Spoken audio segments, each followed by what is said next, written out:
So guys किरण book से आज का ये अगला टॉपिक है, मतलब न्यू टॉपिक शुरू कर रहा हूँ मैं आप लोगों के लिए, जिसका नाम है आपका fill in the blanks. 5 marks का नॉर्मली ये छोटे मोटे एग्जाम में आ ही जाता है और बड़े एग्ज़ाम में ये कई बार और भी ज़्यादा पोर्शन का आपका फंस जाता है बच्चों एग्ज़ाम में। इससे पहले भी मैंने इसकी वीडियो कुछ अपलोड की थी, लेकिन वो किरण की पुरानी बुक से थी जो मेरे पास PDF पड़ा हुआ था, मैंने यूट्यूब से गूगल से डाउनलोड किया था। लेकिन फ़िलहाल ये जो बुक मैं आपको करा रहा हूँ ये बिल्कुल न्यू बुक है, लेटेस्ट बुक है मेरे पास में, जो कि हमारा 1997 से अब तक का है बिल्कुल। लेकिन यहाँ पे ये जो क्वेश्चन है हमारा ये 2011 से स्टार्ट है, क्योंकि इसमें 2010 तक का सोल्यूशन ऑनलाइन दिया हुआ है, बाकी का सोल्यूशन सारा ऑफलाइन है। तो यहाँ बच्चों बात शुरू करेंगे आज के पहले क्वेश्चन से। कह रहा है कि the building is not safe and must be dash down. So guys option दिए गए हमें पुल, पुलिंग, पुल्ड या पुल्स। आपको साथ ही साथ दिखाई दे रहा होगा बी।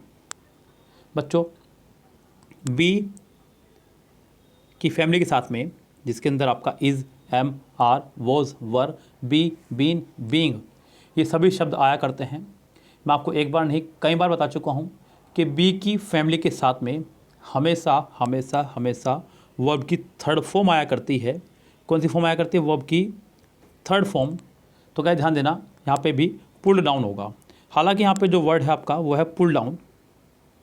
क्या हमारा वर्ड? पुल डाउन, मतलब किसी चीज़ को ढहा देना, गिरा देना। लेकिन यहाँ पे फिलहाल हमें लगाना होगा पुल्ड डाउन, क्योंकि बी आया हुआ है और बी के साथ हमेशा वर्ब की थर्ड फॉर्म होगी। क्या होगी? वर्ब की third form. There is something wonderful dash him, कुछ उसके अंदर है wonderful. There is something wonderful. Guys वैसे तो यहाँ पे इन भी लगा सकते थे, लेकिन वंडरफुल के साथ में फिक्स्ड है हमारा कि अबाउट चलता है। Wonderful about him, wonderful about him, of him, for him, inside him नहीं लगा सकते। गाइस यहाँ पे फिक्स है तो फिक्स ही चलेगा, इसे ना तो आप ना ही मैं बदल सकता हूँ इस गाइस। तो इसका आंसर आपका हो जाएगा second correct. The song in the play can not be deleted as it is dash to the story. जो सॉन्ग हैं इस प्ले के अंदर यानी कि नाटक के अंदर, कैन नॉट बी डिलीटेड, इनको डिलीट नहीं किया सकता, as it is dash to the story, क्योंकि ये स्टोरी का डैश है। इंटरवेन पहला वर्ड उन्होंने लगाया जो कि यहाँ पे प्रॉपर फिट नहीं बैठा है। बच्चों कह रहा है कि स्टोरी का ये बिल्कुल ज़रूरी हिस्सा है, अनिवार्य हिस्सा है, तो बच्चों इंटीग्रल बोलते हैं इसको।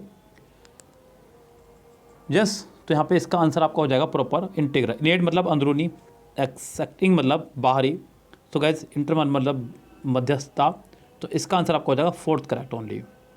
She remained a dash all her life, यानी कि वो अपने ज़िंदगी भर रही, क्या रही? स्पिनिस्टर, बैचलर, अनमैरिड या सिंगल। महिलाओं के लिए स्पेशल वर्ड बना है आपका, अगर कोई महिला शादी नहीं करती है तो उसे बोलते हैं स्पिनिस्टर, और अगर कोई लड़का शादी ना करे तो उसको बोलते हैं बैचलर। क्या बोलते हैं उसको? बैचलर। ये बॉय के लिए, ये गर्ल्स के लिए। अनमैरिड मतलब अविवाहित और सिंगल मतलब सिंगल। गाइस कुंवारी के लिए स्पेशल वर्ड बनता है हमारा स्पिनिस्टर, एक ऐसी महिला जिसने शादी ना की हो, चाहे भले उसकी उम्र भी हो गई हो। तो बच्चों इसका आंसर आपका हो जाएगा पहला ही correct. Do not stay in the grass land after dark, यानी कि घास में मत छुपे अंधेरे के बाद। As some animals become dash when they see humans. बच्चों रात में जो है, कहते हैं ना, आपने शायद अभी कुछ दिनों पहले लॉकडाउन में रामायण देखी होगी, तो उसमें भी रामायण में बार बार बोलते थे कि राक्षसों की जो पावर है रात में ज़्यादा हो जाती है। यस, तो यहाँ पे जानवरों की पावर भी जो है ज़्यादा हो जाती है। राक्षस जानवर जैसे ही हैं बच्चों एक तरह से। सो जानवर जो हैं रात में डैश हो जाते हैं, तो रात में वो हिंसक हो जाते हैं, आक्रामक हो जाते हैं, एग्रेसिव हो जाते हैं, बिकम एग्रेसिव। अलर्ट मतलब चौकन्ना, थ्रेट मतलब भयानक, और प्रोवोक मतलब रोकना। तो गाइस इसका आंसर हो जाएगा third correct. The company let me dash time of work.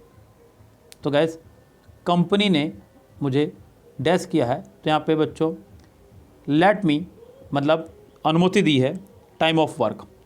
तो यहाँ पे गाइस लेट के बाद आपको पता है कि आने वाली वर्ब, क्योंकि मैं आपको बता चुका हूँ लेट, हैव, मेक, ये तीनों हमारी कॉजेटिव वर्ब है इंग्लिश ग्रामर की। क्या है ये? हमारी कॉजेटिव वर्ब। इनके बाद में आने वाली वर्ब एक तो हमेशा फर्स्ट फॉर्म में आएगी, किस में आएगी?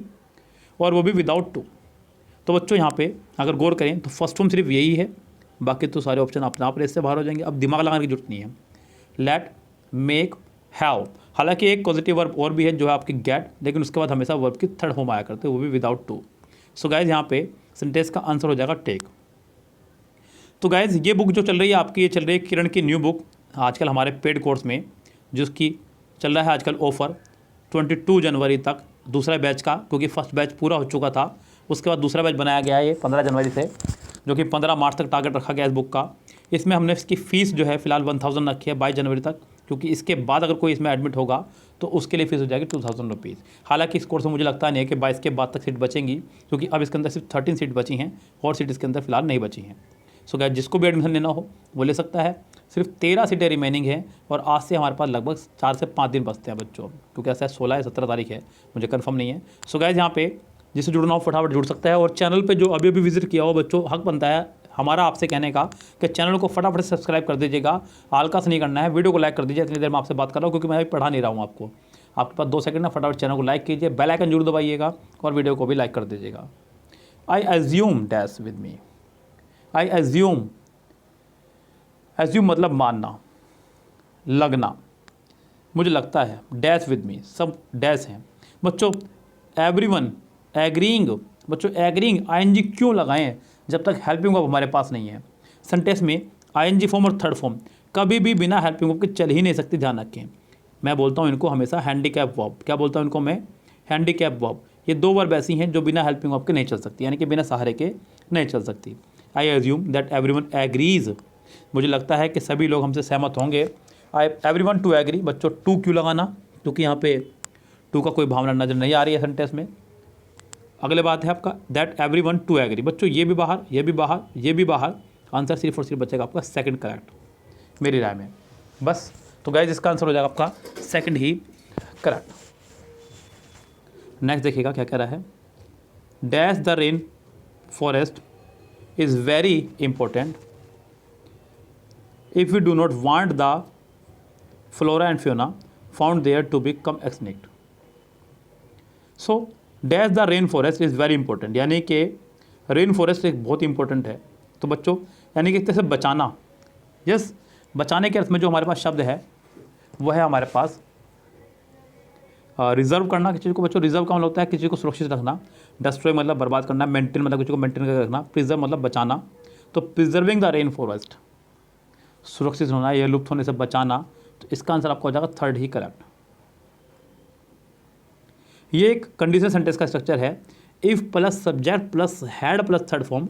तो नेक्स्ट पार्ट में हमारा बिंदास बिल्कुल आंख मिच के लगाइए, would have plus third form, would have plus third form. So guys यहाँ पे would have plus third form हमारा होगा, पहले में विल नॉट आया, दूसरे में वुड आया लेकिन हैव नहीं आया, तीसरे में हैव आया लेकिन वुड नहीं आया, फोर्थ में सब कुछ है जो आपको चाहिए था गाइस। तो सेंटेंस का आंसर भी फोर्थ ही होगा, फोर्थ से अलग कोई ऑप्शन इसका हो ही नहीं सकता। यस गाइस, सेंटेंस नंबर देखिए next, sentence number 10, when will you hand dash your assignment. तो आप अपना असाइनमेंट कब डैश करेंगे, व्हेन विल यू हैंड। बच्चों हैंड इन, ये आपका फ्रेजल वर्ब है, हैंड के साथ में इन, हैंड के साथ में इन मतलब देना, हैंड इन देना। हैंड बैक मतलब वापस लेना, हैंड बैक मतलब वापस लेना, यस। उसके बाद अगला आपका हैंड डाउन, हैंड डाउन मतलब कोई चीज़ ऐसी जो आपको विरासत में मिली हो, माँ बाप की तरफ से मिली हो। सो गाइज आपका हैंड इन समर्पित करना है, देना, हैंड बैक वापस लेना, हैंड डाउन कोई चीज़ आपको जो विरासत में मिली हो। तो गाइज इसका आंसर आपका हो जाएगा थर्ड करेक्ट। आप कहेंगे सर हैंड इनटू कुछ नहीं होता है बच्चों, ये एक्स्ट्रा में दिया गया है। The housewife dash the cakes burning and ran to switch off the on. Housewife को डैश हुआ केक के जलने का और भागी। बच्चों एंड के बाद जो आपको दिख रही है वो दिख रही है सेकंड फॉर्म, क्या दिख रही है एंड के बाद में, सेकंड फॉर्म ऑफ वर्ब। जब एंड के बाद सेकंड फॉर्म आई है तो उसका मतलब एंड से पहले भी आपकी सेकंड फॉर्म रही होगी। हालांकि ये फर्स्ट फॉर्म है, ये SAIS फॉर्म है, ये ING फॉर्म है, सेकंड फॉर्म सिर्फ एक ही है, वो है थर्ड में। इसका आंसर भी होगा आपका थर्ड ही correct. An old religion king Shri Ram lived in India. एक ओल्ड रिलीजन के अनुसार किंग श्री राम भारत में रहते थे। किंग श्री राम मतलब राजा राम, जिनके नाम पे बन रहा है मंदिर आज, बहुत शानदार। According to an old legend, बच्चों यहाँ पे अकॉर्डिंग टू होना चाहिए आपका करेक्ट, जो कि फिट बैठेगा आंसर के अनुसार। सो गाइस इसका आंसर हो जाएगा आपका third correct. Dash you leave now you will be late, यानी कि बात हो रही है आपकी इनडायरेक्टली शर्त की, यानी कि जब तक तुम यहाँ नहीं जाओगे तुम्हें देर हो जाएगी।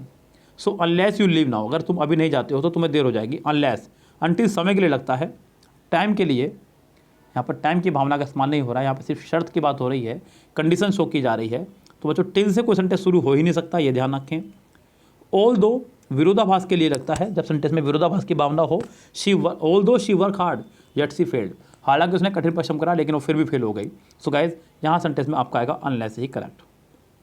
The dash were arrested for illegally hunting the bears, तो बच्चों डैश को अरेस्ट कर लिया गया क्योंकि वो इलीगली हंटिंग कर रहे थे बियर्स यानी कि भालुओं का।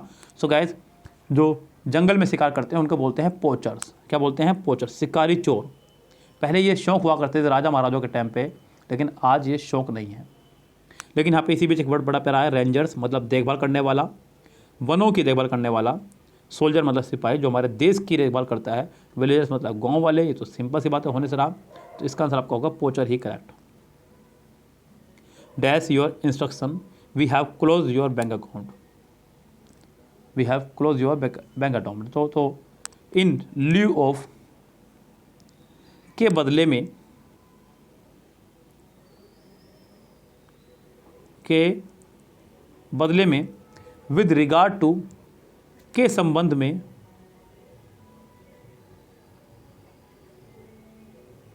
इन अकॉर्डेंस विद, के अनुसार, और ऑन अकाउंट ऑफ, के कारण।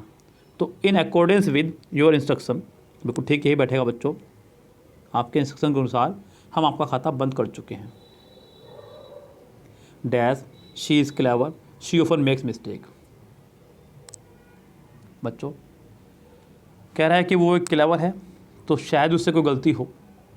ऑल दो शी इज़ क्लेवर, विरोधाभास, शीन्स सेंटेंस को पास में जोड़ता है, यट परफेक्ट में चलता है और वो भी नेगेटिव या इंट्रोगेटिव में चलता है ओनली। डिस्पाइट का मतलब होता है के बावजूद, जो कि प्रपोजिशन है, इसके बाद सेंटेंस नहीं हो सकता। हो सकता है बच्चों आप लोगों को दिमाग में आ रहा हो कि डिस्पाइट इसका आंसर होता है, लेकिन बच्चों डिस्पाइट एक प्रपोजिशन है जिसके बाद सेंटेंस ही नहीं आ सकता, तो ये वैसे ही नहीं आएगा। आपकी मजबूरी है कि आपको थर्ड ही लगाना पड़ेगा। डू यू प्रिफर डैश और ट्रेडिशनल आर्ट फॉर्म्स, तो क्या आपको पसंद है डैश या फिर ट्रेडिशनल आर्ट फॉर्म? तो बच्चों ट्रेडिशनल मतलब एक ऐसी आर्ट फॉर्म जो कि पारंपरिक हो, और डू यू प्रेफर आर्चिक मतलब प्रचलित, जो कि अभी प्रचलित नहीं है, तो ऐसी चीज़ को क्यों पसंद करेगा। कंटेम्प्रेरी समकालिक, फॉरेन मीन्स विदेशी या सिमुलेशनस। तो गाइज इसका आंसर आपका हो जाएगा contemporary. The para Olympic is a competition for the dash. बच्चों पैरा ओलंपिक नाम से पता चल रहा है एक ऐसा ओलंपिक जहाँ पर सिर्फ और सिर्फ वो लोग जाएंगे जो कि डिसेबल हैं, शारीरिक रूप से जो विकलांग हैं उनके लिए है, क्योंकि इसका नाम ही पैरा ओलंपिक है। क्या नाम है इसका? पैरा ओलंपिक, मतलब विकलांग लोगों के लिए एक प्रतियोगिता। तो डिसएडवांटेजेस तो होने से रहा, यह एडजेक्टिव है जिसका मतलब होता है जिसका लाभ न उठाया जा सके। डिस्करेज हतोत्साहित, डिसेबल मतलब बात खत्म, मतलब इस बारे में जितना कम चर्चा की जाए उतना बढ़िया है, बस समय व्यर्थ नहीं करना है। She made her stepson her dash to her large fortune. Made मतलब बनाना, उसने अपने सौतेले बेटे को डैश बनाया अपने लार्ज फॉर्च्यून का, मतलब अपनी संपत्ति का। सो गाइस हमारे पास ऑप्शन जो हैं उनको देखते हैं। हेयर पहला वर्ड है बच्चों, हेयर मतलब खरगोश, हायर मतलब अपना उत्तराधिकारी, हेयर माने बाल और हेयर माने यहाँ, तो इसका आंसर आपका होगा सेकंड करेक्ट। क्या आंसर होगा इसका? सेकंड ही correct. The stewards showed the passenger dash when to start traveling, where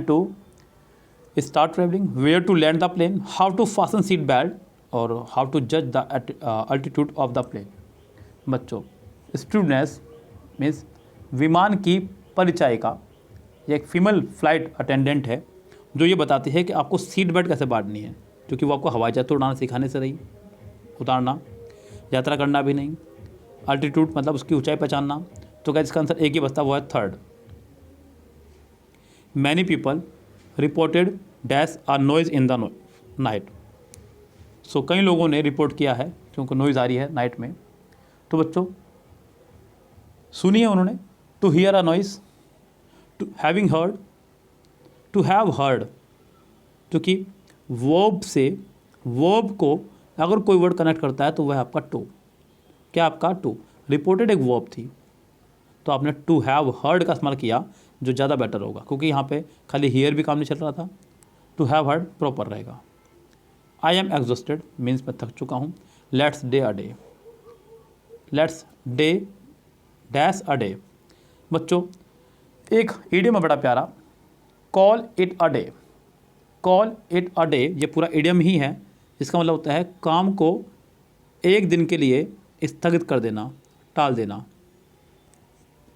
call it a day, सो ये तो क्लियर है भैया, कॉल इट इसका आंसर हो जाएगा, ज़्यादा दिमाग लगाने की जरूरत नहीं, क्योंकि इडियम आपको याद होना चाहिए था। कॉल एट किसी के बुलावे पर जाना, कॉल ऑफ स्थगित करना, कॉल इन किसी को अंदर बुलाना। तो बच्चों इसका आंसर हो जाएगा आपका सिर्फ और सिर्फ first correct. The worker used dash to patch up the hole in the wall.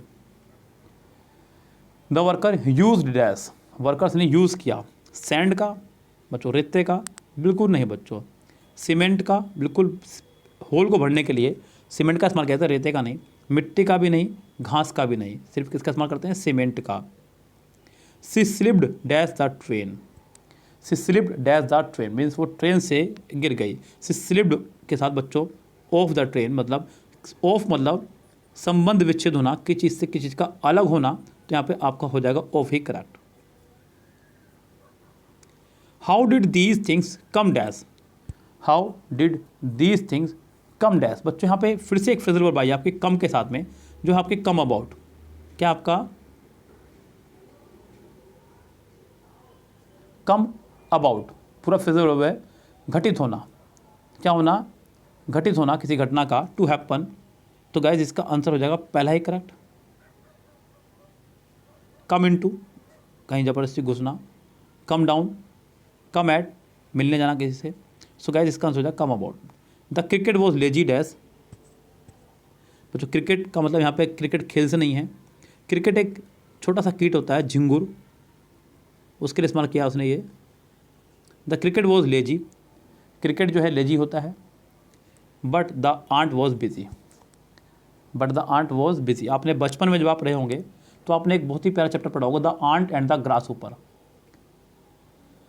The ant and the grasshopper, ये बहुत ही सुंदर चैप्टर आपने पढ़ा होगा। तो गाइस वही आपका चैप्टर है, यहाँ पे विरोधाभास की बात हो रही है, क्योंकि एक लेजी है और एक बिजी, तो इसका आंसर हो जाएगा थर्ड करेक्ट।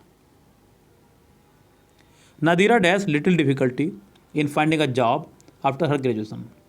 सो नादिरा को जो है डैश करनी पड़ी हल्की सी डिफ़िकल्टी जॉब ढूंढने में अपने ग्रेजुएशन करने के बाद में।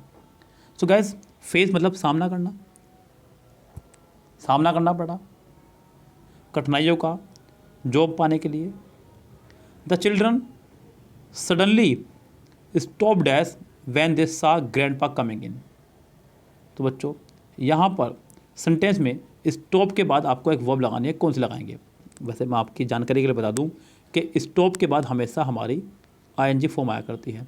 Stop, start, stop, start, begin, and, love, like, hate, dislike, इनके बाद हमेशा आईएनजी फॉर्म ही आया करती है। तो बेफिक्र होकर आँख में किसका आंसर लगा दीजिए आप, third correct. The news was dash good to be true. ये बच्चों आपको मैंने डिग्री में पढ़ाया था, जब मैं आपको डिग्री पढ़ा रहा था, टू का use. The news was too good to be true, तो टू आपका यहाँ पर आएगा। सो नहीं आ सकता बिकॉज सो के साथ दैट चलता है और एज के साथ एज चलता है। वेरी यहाँ पर नहीं लगेगा बिकॉज अगर टू है तो सेंटेंस का आंसर आपका हो जाएगा सिर्फ और सिर्फ टू करेक्ट।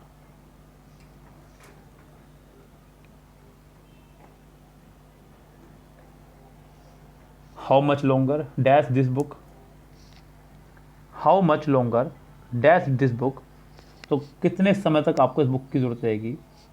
हाउ मच यानी कि सेंटेंस इंट्रोगेटिव भावना सा बना, आखिर में क्वेश्चन मार्क्स भी है, तो हेल्पिंग वर्ब शुरू में ही आएगी। Have you needed, will you भी बच्चों सेंटेंस की फ्यूचर भावना के लिए मैं सेंटेंस को will you be needing this book, sentence की आंसर हो जाएगा second correct. Dash you hear the president speech, बच्चों यहाँ पे दिमाग तो लगा सकते हैं बच्चे, दिमाग खराब भी कर सकता है, क्योंकि हैव, हैज़, हैड, ये तीन जो वर्ब हैं ये अपने साथ थर्ड फॉर्म लेके चलती हैं। कौन सी फॉर्म लेके चलती हैं? Third form. सिर्फ एक ही वर्ब बचती है जो अपने साथ फर्स्ट फॉर्म लेके चलती है, वो है आपका डिड। क्या आपका? डिड। तो did you hear the president speech, क्या आपने प्रेसिडेंट की स्पीच सुनी? इसका आंसर हो जाएगा आपका fourth correct, did. I dash to the movies with some friends last night, बच्चों सेंटेंस में आ गया लास्ट नाइट। क्या आ गया सेंटेंस में? Last night. लास्ट मतलब कल रात। जब बच्चों सेंटेंस में लास्ट, प्रीवियस, एगो, यस्टरडे आदि शब्दों का इस्तेमाल किया है, जो सेंटेंस बनता है सिंपल पास्ट, तो वेंट होना चाहिए था और कुछ नहीं। इसके अलावा ये सारे ऑप्शन रेस से बाहर हैं।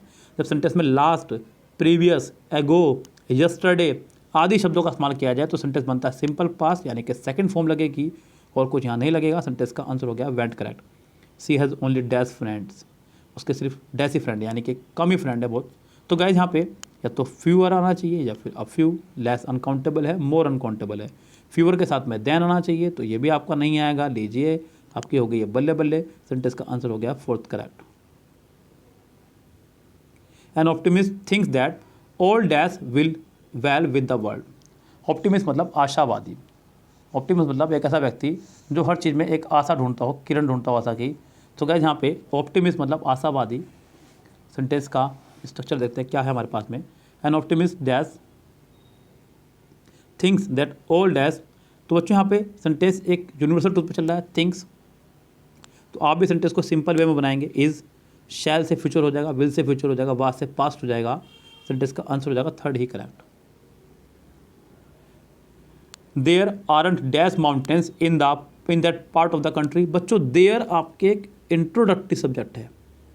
क्या है हमारा? एक इंट्रोडक्टरी सब्जेक्ट। कौन सब्जेक्ट है? इंट्रोडक्टरी सब्जेक्ट, जिसके अंदर इतनी हिम्मत नहीं है कि अपने बात खुद के हिसाब से वर्ब ले ले। तो बच्चों यहाँ पे जो वर्ब ये आ रखी है ये देयर के हिसाब से है ही नहीं, ये तो इसके हिसाब से है। तो बच्चों माउंटेन तो प्लूरल है, लेकिन प्लूरल में से किसके साथ आ सकता है? मच के साथ में? जी नहीं। मोर के साथ में? जी नहीं। लेस के साथ में? जी नहीं। सिर्फ मैनी के साथ में प्लूरल नाउन आ सकता है, और मैनी आपका है यहाँ पे, तो इसका आंसर आप लगा दीजिए many correct. Only people who are afraid to sign their names send dash letter. केवल वो लोग जो डरते हैं अपना नाम लिखते हुए वो डैश लेटर भेजते हैं, यानी कि बिना नाम का लेटर भेजते हैं। और बच्चों बिना नाम के लेटर को बोलते हैं आपका एनोनियम्स, बेनाम। That hardly counts. Guys sentence को बनाना है क्वेश्चन टैग, आपको दिख रही है वर्ब की फर्स्ट फॉर्म, तो आपको लगाना होगा डज। क्या लगाना होगा? डज। साथ ही साथ आपको दिख रहा है हार्डली, जो कि एक नेगेटिव वर्ड है, तो आप डजंट तो बनाएंगे नहीं। दैट को देखते हुए आप लगाएंगे इट। डज इट, क्या लगाएंगे? डज इट, यानी कि आंसर हो जाएगा आपका पहला correct. The examination will begin dash Monday. बच्चों दिनों के नाम से पहले हम हमेशा लगाया करते हैं ओन। क्या लगाया करते हैं? ओन। तो इसका आंसर आपका हो जाएगा ओन, यानी कि fourth correct. We shall go for a picnic if the weather dash good. हम लोग पिकनिक पर जाएंगे अगर मौसम रहा साफ। वी शैल गो, बच्चों सेंटेंस में आया है शैल, यानी कि वर्ब की फर्स्ट फॉर्म में इसको मानता हूँ, क्योंकि हालांकि ये फ्यूचर की वर्ब है, लेकिन मैं फर्स्ट फॉर्म ही मानता हूँ। If the weather is good, अगर मौसम रहा साफ। वॉज नहीं आ सकता था, पास में चले जाकर, और हैड बीन और हैज़ बीन तो वैसे भी नहीं आएगा। Mister and Mrs Joshi go for a dash walk just before dinner. Go for a vibrant walk, बच्चों डिनर से पहले ले रहे हैं तो वाइब्रेंट नहीं, ब्रिस्क होगा। ब्रिस्क का मतलब होता है हल्का हल्का, बहुत ही हल्का हल्का चलना। बच्चों माफ़ी चाहूँगा, हल्का हल्का तो तेज तेज चलना। ब्रिस्क वो स्ट्रोल होता है बच्चों, क्या होता है आपका? स्ट्रोल। चलिए फिलहाल कोई बात नहीं, इसका आंसर आपका हो जाएगा ब्रिस्क। डैश वेट गेन और weight loss is not good for your body. तो बच्चों कह रहा है कि ज़्यादा वजन बढ़ाना या ज़्यादा वजन घटाना आपकी बॉडी के लिए बढ़िया नहीं है। तो बच्चों ज़्यादा के लिए यहाँ पे लगाएंगे एक्सेसिव, बस बात खत्म। John must have the dash to stick to his diet if he wants to lose weight. तो जॉन को अपने डाइट पर जो है बिल्कुल अडिग रहना होगा अगर उसे अपना वेट लॉस करना है तो। अभी देखते हैं ऑप्शन का क्या हमारे पास में है। ऑप्शन हमारे पास में है ऑब्स्टेंसी, जिद्दी। डिटर्मिनेशन मतलब दृढ़ इरादा बिल्कुल। डिसीजन निर्णय। ऑब्लाइजेशन कृतज्ञ। इसका आंसर आपका होगा second correct. There was an dash response for the marathon. बच्चों एन आ गया है आपका, पहली बात तो यही है, और रिस्पॉन्स आपका आ रहा है मैराथन के लिए। There was an overwhelming response, there was an overwhelming response, यानी कि इसका आंसर होगा फर्स्ट ही correct. Some animals have unique dash that allow them to survive in extreme weather condition. कुछ एनिमल्स के अंदर जो है यूनिक डैश होता है, यूनिक करैक्टरिस्टिक्स होते हैं, विशेषता होती हैं, उनके विशेष लक्षण होते हैं। तो गाइज इसका आंसर आपका हो जाएगा फर्स्ट ही करेक्ट। प्रॉब्लम, फीलिंग्स, कंडीशंस आपके नहीं आएंगे। Did the boys turn dash for football practice. बच्चों टर्न अप मतलब जहाँ बुलाया गया था वहाँ आना, टर्न ऑन किसी चीज़ को ऑन करना घुमा करके, टर्न बैक वापस लौट जाना, तो इसका आंसर हो जाएगा आपका turn up. The fireman manage to put dash the fire. जो फायरमैन था फाइनली आग को डैश कर पाया। बच्चों आग बुझाने के लिए इस्तेमाल करते हैं पुट आउट का, आग बुझाना, पुट आउट द फायर क्या हो जाएगा, put out the fire. Put off मतलब होता है टालना किसी चीज़ को। तो गाइस इसका आंसर हो जाएगा आपका फिलहाल third correct. The people was asked to write dash his name on the front page of the exercise book. तो पीपल मतलब शिष्य से कहा जाता है कि वो अपना नाम लिखें फ्रंट पेज पर ही एक्सरसाइज बुक के। राइट डाउन, राइट डाउन ये पूरा फ्रेजल वर्ब है, लिखना, नाम लिखना। तो राइट डाउन मीन्स इसका आंसर हो जाएगा आपका third correct. The teacher found many mistake in my composition van she went dash it. Teacher को बहुत मिस्टेक मिली मेरी कंपोजिशन में, van she went dash it. बच्चों जब किसी बात को हम लोग बहुत डीपली, बहुत गहराई से जाके पढ़ते हैं तो उसके लिए लगाते हैं हम लोग थ्रू, THROUGH। ये स्पेशल गो के साथ चलता है, गो थ्रू, जो कि वेंट के रूप में आपका आया हुआ है। तो go through means went through, इसका आंसर हो जाएगा करेक्ट। तो इसका आंसर हो जाएगा fourth correct. We must dash help to the people hit by the cyclone. We must dash हमें करनी चाहिए बच्चों मदद, people hit by the cyclone जो साइक्लोन से प्रभावित हुए हैं। कंट्रीब्यूट मतलब सहयोग, समन मतलब कोर्ट का बुलावा, इम्पार्ट या रेंडर मतलब रेंडर मतलब प्रदान करना या दान करना। सो गाइस इसका आंसर आना चाहिए fourth correct. We should not mix with those people who have an dash reputation. हमें ऐसे लोगों के साथ में नहीं रहना चाहिए जिनकी डैश रेपुटेशन होती है। बच्चों हमारे पास हैं, पहला वर्ड है अनसेवरी, एक ऐसी रेपुटेशन जो कि अच्छी ना हो। अनस्टडी यानी कि अस्थिर, अनसेफ असुरक्षित, अनसेक्टिफाइड। तो गाइज इसका आंसर हो जाएगा सिर्फ और सिर्फ unsavoury. So guys fill in the blanks का ये वीडियो मुझे यहीं स्टॉप करना होगा 50 क्वेश्चन पे ही, क्योंकि कोई लिमिट तो हमें तय करनी होगी कि कितने हमें सेंटेंस कराने हैं। तो 50 सेंटेंस का वीडियो आपका रहेगा फिल इन द ब्लैंक्स का। तो आज की बात यहाँ समाप्त करता हूँ, मिलता हूँ आपसे कल नेक्स्ट वीडियो के साथ में। जिन्होंने चैनल को अभी तक भी लाइक नहीं किया है, सब्सक्राइब नहीं किया है, बच्चों कर लीजिएगा। देखिए हम लोग पूरी वीडियो के दौरान एक बार भी आपसे नहीं बोलते हैं कि आप चैनल सब्सक्राइब कीजिए या कुछ भी कीजिए बस, लेकिन ये हमारा हक बनता है कि हम लास्ट में आपको बोल दें एक बार। तो कृपा करके अपना अहेतु की कृपा हम पर दर्शाइए बच्चों। चैनल को सब्सक्राइब कीजिए, हमारे वीडियो को शेयर कीजिएगा। जितना ज़्यादा आप सपोर्ट हमें करेंगे उतना सपोर्ट मेरा आपको मिलता रहेगा कंटिन्यू। पूरे यूट्यूब पर अगर आपको Kiran book, mirror book, MB book हमसे बेस्ट को करा रहा हो तो हक बनता है आपका, आप चैनल को अभी सब्सक्राइब कर दीजिएगा बच्चों। इतने कम में किरण बुक में आपके लिए 1000 रुपीज़ में लेकर के आया, वो भी एग्जाम से पहले, बिल्कुल तुरंत बाद लेकर के आया और 2021 से पहले, और सिर्फ 2 महीने में मैं आपकी पूरी कंप्लीट करा रहा हूँ बच्चों। ये अपना में एक बहुत बड़ी उपलब्धि होगी। तो फटाफट से कर दीजिए चैनल को सब्सक्राइब। और जिसको कोर्स में जुड़ना हो मेरे व्हाट्सअप नंबर 8279738238 पर करें मैसेज, मैं आपसे करूँगा तुरंत चैट। फिलहाल बच्चों लेते हैं आपसे विदा। Good bye, have a nice day.